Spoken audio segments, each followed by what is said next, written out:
The Forgotten Defender. Captain Elena Reyes ran her hand along the scratched metal console of the ISV Resilient, feeling every dent and imperfection beneath her fingertips. The ship had been her home for 15 years, longer than most vessels remained in active service.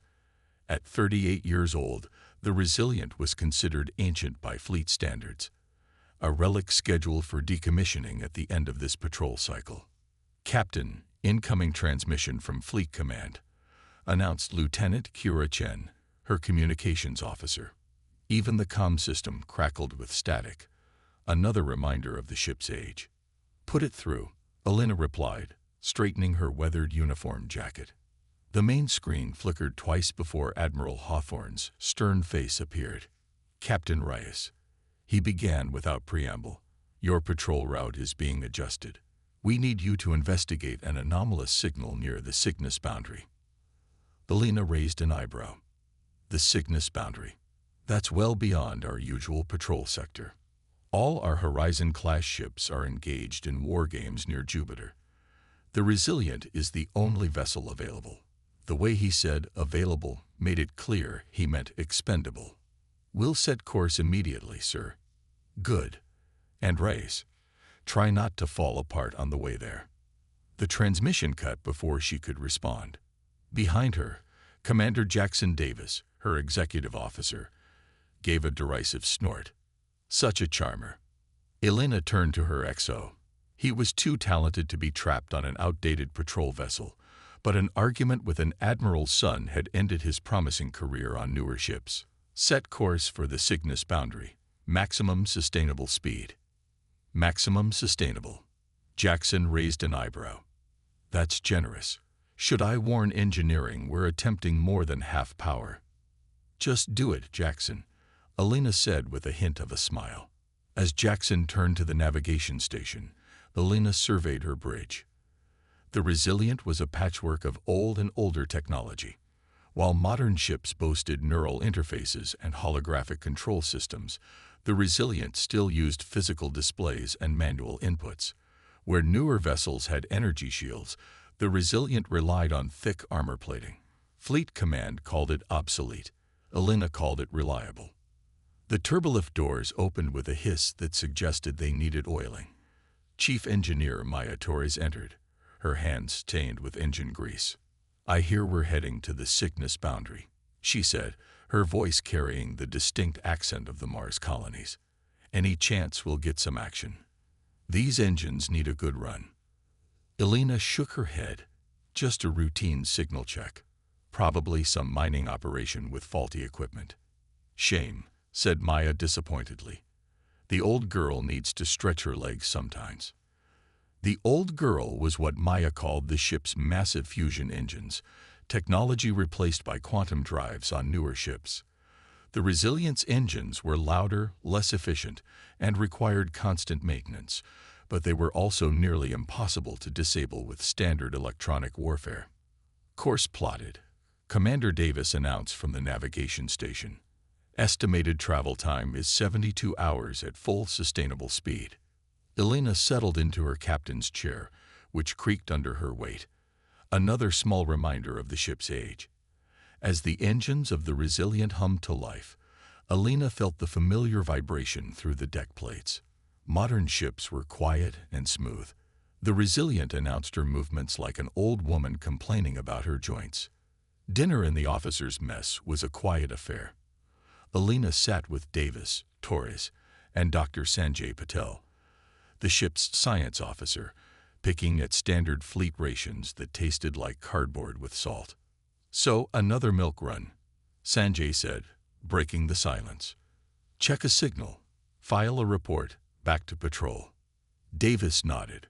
"Admiral Hawthorne made it clear we're only getting this assignment because all the real warships are busy." "Real warships," Maya muttered. "Those fancy new ships would fall apart if you looked at them wrong. I'll take solid metal and manual controls any day." Elena smiled. The defense of the Resilient was predictable but comforting. "The new Horizon-class ships are quite impressive," countered Sanjay. "Neural interfaces, quantum shields, AI targeting systems. They're marvels of engineering." They're untested, Maya said firmly. The Resilient fought in the Belt Wars. She's taken hits that would shatter those crystal palaces. Before the debate could gain more momentum, Alina's communicator beeped. She tapped it. "Ray is here." "Captain," came Lieutenant Chen's voice. "We're receiving an automated distress signal from the Cygnus boundary. No voice communication, just a standard emergency code." Alina stood. "I'm on my way to the bridge." The main screen displayed the distress beacon data. It was simply a standard emergency code without details, the kind that would be activated when a system detected a serious problem. "How far out are we?" Alina asked. 48 hours, Davis replied. Alina frowned and pressed the comm. "Engineering, I want us there in 36. Maida's voice came back immediately. "The old girl won't like that." "She doesn't have to like it. Just make it happen." As the crew adjusted course and speed, Alina felt a familiar tension building in her shoulders. Years of experience had taught her to trust her instincts, and right now, they were telling her something was wrong. Anomalous signals didn't just appear at the edge of protected space, not without reason. "Any other ships in the area?" Alina asked. Davis checked his console. "Nothing on long-range scanners. We're the only fleet vessel within 2 days' travel." Of course they were. The Resilient always got the lonely assignments, the edge of settled space, the forgotten colonies, the places deemed unimportant until suddenly they weren't. Alina stared at the blinking distress signal on the screen. "All hands to yellow alert. I want full system diagnostics and battle drills." "For investigating a signal?" Davis questioned. "Call it a training exercise if it makes you feel better," Alina replied. "But I want this ship ready for anything." As the alert status changed from green to yellow, the bridge lighting dimmed slightly. Crew members moved with new purpose, running diagnostics and preparing systems that hadn't been used in active duty for years. Alina returned to her chair and stared at the screen showing their destination, still just a distant point of light. The Resilient might be old and considered obsolete by Fleet Command, but she was hers, and something told her they might all be grateful for her stubborn, antiquated reliability before this mission was over. Because in space, things went wrong quickly, and sometimes the old ways were the best ways to survive. The Resilient dropped out of FTL with a shudder that rattled through the aging hull. The Cygnus boundary hung in the view screen, a swirling nebula of blue-green gases marking the edge of protected space. "No ships on sensors," reported Davis, frowning at his console. "But I'm detecting unusual energy readings from within the nebula." "Specify," Alina demanded. I've never seen anything like this," Davis admitted. "The pattern doesn't match any known signature in our database." Sanjay moved to the science station, his dark eyes narrowing as he studied the readings. "It appears to be some kind of quantum frequency modulation, but at a scale that shouldn't be possible with current technology." "Source?" Alina asked. "Approximately 12 million kilometers into the nebula," Sanjay replied. "The gases are interfering with precise readings, but something massive is in there." "Communications." Alina turned to Lieutenant Chen. "Nothing, Captain. I've tried all frequencies, including the outdated military bands." Alina stood, feeling the ship's subtle vibrations through her boots. Her instincts were screaming now. "Bring us to battle stations. Full power to engines and weapons systems." The red alert klaxon sounded, and the bridge lighting shifted to a dim crimson glow. Crew members who had been relaxed moments before now moved with urgent precision. "Captain," Davis said quietly, "we don't know what we're facing. Protocol suggests we should report back and wait for reinforcements." Alina met his gaze. "And how long would that take?" "At least 4 days for the nearest combat vessel to reach us." "That's 4 days too long," Alina replied. "Whatever's broadcasting that signal might not have 4 days. Besides, I have a feeling we don't want to leave this unchecked for that long." She turned to the helm. "Lieutenant Park, take us in 1/4 speed. Keep us on the edge of the nebula for now." As the Resilient edged closer to the swirling gases, the ship's sensors began to pick up more details. "Captain," Sanjay called out, his voice tense, "I'm detecting a structure within the nebula. And it's massive. Preliminary readings suggest it's approximately 4 kilometers in length." 4 kilometers? Davis echoed in disbelief. "That's larger than our biggest battlecruisers." "On screen," Alina ordered.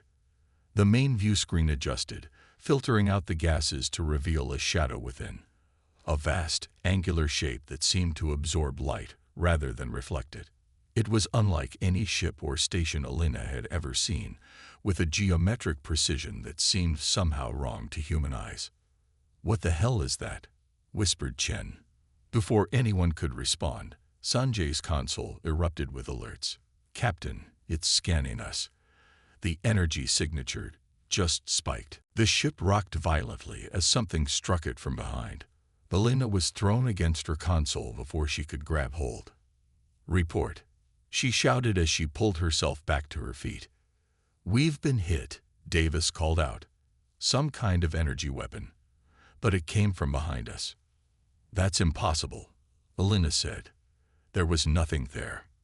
"Captain," Sanjay interrupted, his face pale, "there's more than one. The sensors are detecting multiple similar structures emerging from different points in the nebula." The view screen shifted to show their tactical situation. Alina felt her blood run cold. They were surrounded by at least 6 of the massive vessels, each one positioning itself to cut off their escape routes. "It's a trap," Alina realized. The distress signal was bait. As if in response to her words, the communication system suddenly activated. A voice, if it could be called that, filled the bridge. It was like no language Alina had ever heard, a series of digital pulses and harmonic tones that seemed to penetrate directly into her mind. The entire bridge crew winced in pain as the sound continued for 10 seconds before abruptly cutting off. The main screen flickered, then displayed a message in crisp, perfect standard. "We are Sypher-8 UHAVENTRED restricted space. Your vessel will be examined and then eliminated." "Sypher-8," Davis muttered. "I've never heard of them." "Neither has Fleet Intelligence, apparently," Alina replied grimly, tapping commands into her console. "All hands, prepare for evasive action. Weapon systems to full power." She knew, even as she gave the orders, that they were probably futile. The Resilient was a patrol vessel, not a warship, and these Sypher-8 vessels were unlike anything in known space. But she'd be damned if she'd surrender without a fight. "Maya," she called over the comm, "I need everything you've got. We're going to make a run for it." "You've got it, Captain," came the response. The old girl's ready to dance. Alina gripped the arms of her captain's chair as the Resilient surged forward, her ancient engines roaring with a power that belied their age. Behind them, the massive Sypher-8 vessels began to move in pursuit, their sleek forms gliding through the nebula with unnatural grace. The chase had begun, and Alina knew that the survival of her ship, her crew, and perhaps much more depended on what happened in the next few hours. Against all odds. "Evasive pattern Delta 6, Alina shouted as another energy beam sliced through space where the Resilient had been seconds earlier. Lieutenant Park's hands flew across the manual controls, the old ship responding with surprising agility to his commands. Behind them, 3 Sypher-8 vessels were in pursuit, their sleek forms cutting through the nebula gases like predatory fish. The other 3 had spread out to block potential escape vectors. "They're predicting our movement patterns," Davis warned, studying the tactical display. "Each maneuver we make, they're adapting faster." Alina gripped her chair as the ship jolted violently. "Damage report." "Direct hit to our aft section," Maya reported from engineering. "Armor plating holding at 72% integrity. These weapons, they're like nothing I've seen before. Some kind of focused quantum displacement beam." "Can our shields withstand it?" Alina asked. Maya laughed bitterly over the comm. What shields? Our armor's absorbing most of it, but we can't take many more direct hits. Elena surveyed the tactical situation. The Resilient was outgunned, outmaneuvered, and trapped. Modern fleet vessels would have better speeds, advanced shields, and more powerful weapons, but they would also be more vulnerable to the Sypher-8's energy weapons and scanning systems. Dr. Patel, what can you tell me about these vessels? Elena asked, turning to her science officer. Sanjay's fingers danced across his station. They appear to be biomechanical in nature, a fusion of organic components and advanced technology far beyond our current understanding. Their hulls are regenerating where our weapons have struck. Regenerating? Davis echoed in disbelief. Yes, and their systems are highly integrated. They seem to operate almost like a single organism across multiple vessels. Their communication is instantaneous. No lag whatsoever. A thought struck Elena. If they're that integrated and advanced. Sanjay completed her thought. Then they're likely heavily dependent on quantum processing and neural networks. Yes, precisely. Elena turned to Maya on the comms. Chief, remember that electromagnetic pulse generator we were supposed to scrap last maintenance cycle? The one I forgot to remove. Maya replied with audible quotation marks. What about it? How quickly can you get it online? 10 minutes if I bypass the safety protocols. But Captain, that thing is unstable. We never know exactly what frequency it'll pulse at. It could fry our own systems. Our systems are shielded with old-fashioned copper wiring and manual backups, Elena countered. We might lose some functionality, but we'll survive. Davis caught on to her plan.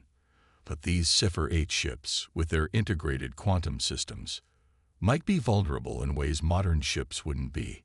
Elena finished. It's a gamble, but it's our best shot. Make it happen, Maya. Aye, Captain. Engineering out. Elena turned to her weapons officer. Lieutenant Cole, focus fire on the lead vessel. Aim for the same spot repeatedly. Let's see if we can overwhelm that regeneration capability.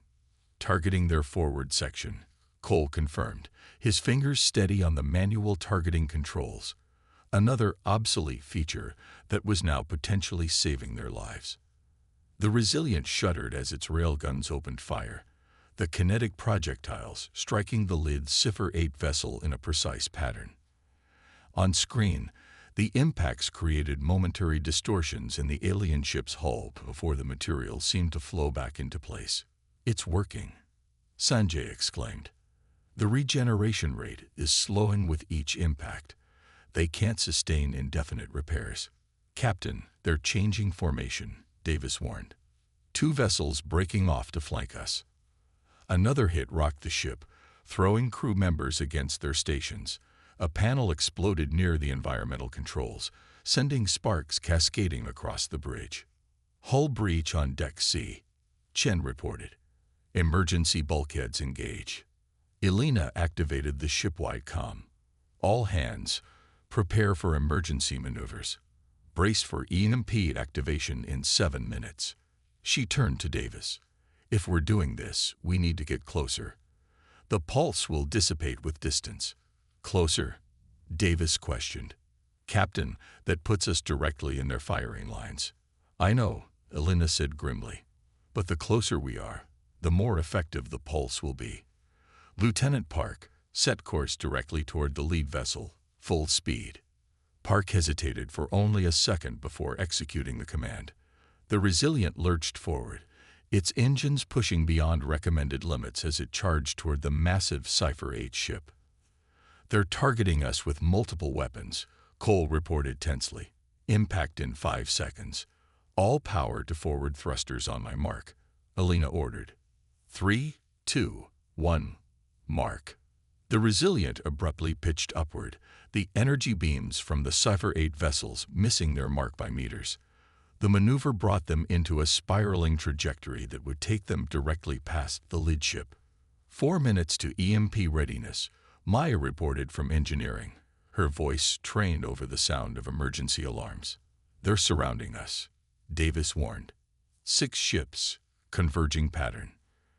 On the view screen, the massive Sypher-8 vessels moved with disturbing coordination, forming a three-dimensional net around the Resilient.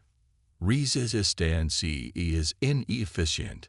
Submit to examination. The message flashed across their screens again, followed by another burst of the painful harmonic tones.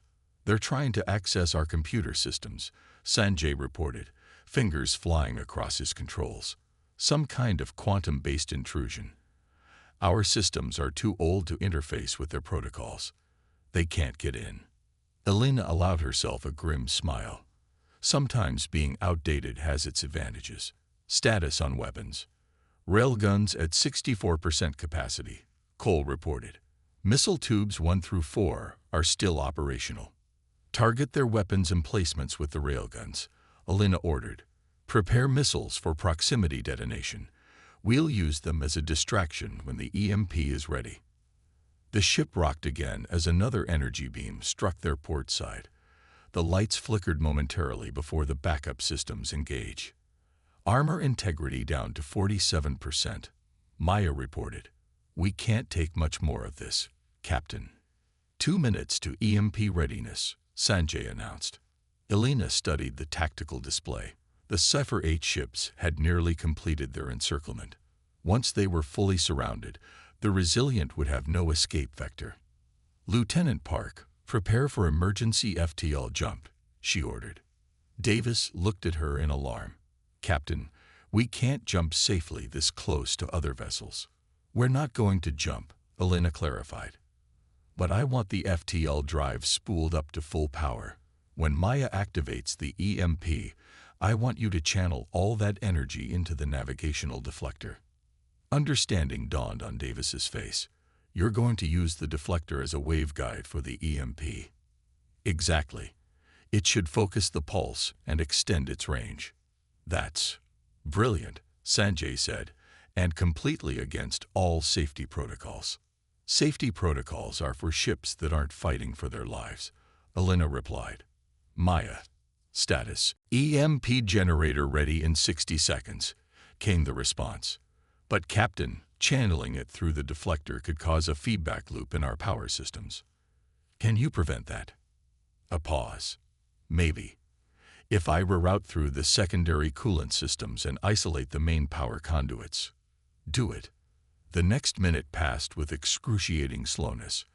The Resilient continued its erratic evasive maneuvers, but each passing second brought the Sypher-8 vessels closer to completing their trap. "They're charging weapons across all vessels," Cole reported tensely. "Reading massive energy buildup." "They're going to hit us with everything at once," Davis said grimly. "EMP ready," Maya shouted over the comm. "Deflector modifications complete. All hands, brace for impact." Elena commanded. "Cut all non-essential systems and prepare for manual restart." "Maya, activate on my mark." 3, 2, 1, mark. For a brief moment, everything seemed to pause. The lights dimmed, the ever-present hum of the engines faltered, and an eerie silence fell over the bridge. Then, a massive wave of electromagnetic energy erupted from the Resilient's forward deflector, amplified, and focused into a devastating pulse that expanded outward in a directed cone toward the Sypher-8 vessels. The effect was immediate and spectacular. As the pulse struck the alien ships, their sleek hulls suddenly rippled with chaotic energy patterns. The perfectly coordinated formation dissolved into disarray as systems failed across the integrated fleet. "Direct hit on all 6 vessels," Sanjay reported excitedly. "Their systems are destabilizing." On the view screen, the closest Sypher-8 ship began to convulse, its biomechanical structure seeming to fight against itself. Sections of its hull bulged outward while others contracted, creating a grotesque distortion of its once perfect form. "Their quantum networks are collapsing," Sanjay continued, studying his readings. "The EMP disrupted their neural interfaces. They can't maintain cohesion." The Resilient wasn't unscathed. Throughout the ship, electronic systems flickered or died completely. Emergency lighting cast everything in a dim red glow, and several stations on the bridge went dark. Engineering to bridge. Maya's voice came through, distorted by static. The pulse worked, but we've lost primary power to propulsion and weapons. Switching to backup systems now. Get us moving as soon as possible, Alina ordered. Lieutenant Cole, status on weapons. Railguns offline, Cole reported, working with manual controls. Missile systems, still operational on backup power. We have 3 missiles remaining. Alina studied the tactical display, now operating on minimal power. The Sypher-8 vessels were in disarray, but already she could see signs of recovery in 2 of the ships furthest from the pulse epicenter. They're adapting, she realized. Sanjay, how long before they recover? Difficult to say, the science officer replied, but the 2 outermost vessels are already showing signs of restabilization. I estimate 5 minutes before they regain weapons capability. And the others? The closest 2 appear to be suffering catastrophic system failures. The remaining 2 are in some kind of autonomous emergency recovery mode. Alina made her decision. Cole, target the recovering vessels with our remaining missiles. Davis, coordinate with engineering to get propulsion back online. We need to move while they're vulnerable. As the bridge crew moved to execute her orders, Alina studied the alien vessels on the view screen. The lead ship, which had taken the brunt of the EMP, was now breaking apart, its once seamless hull splitting along invisible seams to reveal a pulsing organic interior, laced with crystalline structures. Captain, Sanjay called, his voice filled with urgency. I'm detecting a massive energy buildup in the lead vessel. It appears to be some kind of cascade failure in their power core. How massive? Alina asked, already dreading the answer. Based on these readings, equivalent to approximately 30 megatons of conventional explosives. If that ship detonates, it will take us and the other ships with it. Alina turned to communications. Chen, broadcast on all frequencies. Warn the other ships. Even as Chen worked to send the message, Alina knew it was likely futile. The Sypher-8 had shown no interest in communication beyond demands for surrender. But she couldn't simply watch them die without warning. Propulsion back online at 40% capacity, Davis reported. We can move, but not quickly. Get us clear of the immediate blast radius, Alina ordered. Best possible speed. The Resilience engines groaned as they pushed the battered ship away from the disintegrating Sypher-8 vessel. On screen, the alien ship's distortions increased, sections of hull peeling away to reveal more of the pulsating interior. 2 minutes to critical failure, Sanjay counted down. We're not going to clear the blast radius in time. Alina considered their options. The Resilient had taken heavy damage. Their armor was compromised, and many systems were still offline from the EMP. There was no way they could outrun the explosion. Then she saw it, an opportunity. Park, change course. Head for the nebula's densest region, bearing 045 Mark III. The dense region, Davis questioned. Captain, the gases will interfere with our sensors and navigation. We'll be flying blind. That's exactly the point, Alina replied. The nebula gases will absorb much of the explosion's energy. It's our only chance. Understanding dawned on Davis's face, and the density will shield us from the radiation burst. Precisely. All hands, secure for emergency maneuvers. Divert all remaining power to engines and structural integrity. The Resilient changed course, heading directly toward a swirling mass of blue-green gases that marked the densest part of the nebula. Behind them, the lead Sypher-8 vessel's deterioration accelerated, chunks of biomechanical material now floating free as the ship's structure failed catastrophically. 30 seconds to critical, Sanjay warned. We're entering the dense region now. The view screen filled with swirling gases as the Resilient plunged into the nebula. Visibility dropped to nearly zero, and sensor readings became erratic and unreliable. Cut engines, Alina ordered. All hands, brace for impact. The ship went silent as the engines died, leaving them drifting in the nebula's embrace. 20 seconds passed in tense silence. Then the universe seemed to explode around them. Even through the nebula's protective shroud, the shockwave from the Sypher-8 vessel's destruction hit the Resilient like a physical blow. The ship tumbled end over end, emergency restraints straining to keep the crew secured at their stations. Alina held tight to her captain's chair as alarms blared throughout the ship. The view screen showed nothing but chaotic swirls of energized gases, occasionally punctuated by secondary explosions as debris from the destroyed vessels interacted with the nebula. After what seemed like an eternity, the violent motion began to subside. The Resilient stabilized, though emergency systems continued to report damage throughout the ship. "Report," Alina called out, wiping blood from a cut on her forehead. "Hull breaches on decks B, C, and F." Davis replied, "Checking systems. Emergency bulkheads holding. Life support at 62% capacity. Sensors are coming back online," Sanjay added. The explosion. "Captain, it was even larger than I predicted." The lead ship's destruction triggered a chain reaction in 2 of the other vessels. "And the remaining 3. Sanjay studied his readings. 2 appear to have been completely destroyed by the blast. "The 6th. He paused, adjusting his instruments. "The 6th vessel is damaged, but operational. It's moving away at high speed." Alina nodded grimly. "Let it go. We're in no condition to pursue." She tapped her communicator. "Engineering, status." Maya's voice came back, rough with exertion. "We're holding together, Captain. Barely. Main power is at 30% capacity. Engines can give you maneuvering thrusters, but not much more. We've got teams sealing breaches manually with emergency patches." Casualties. 7 injured, no fatalities reported yet. Medical teams are responding. Alina closed her eyes briefly in relief.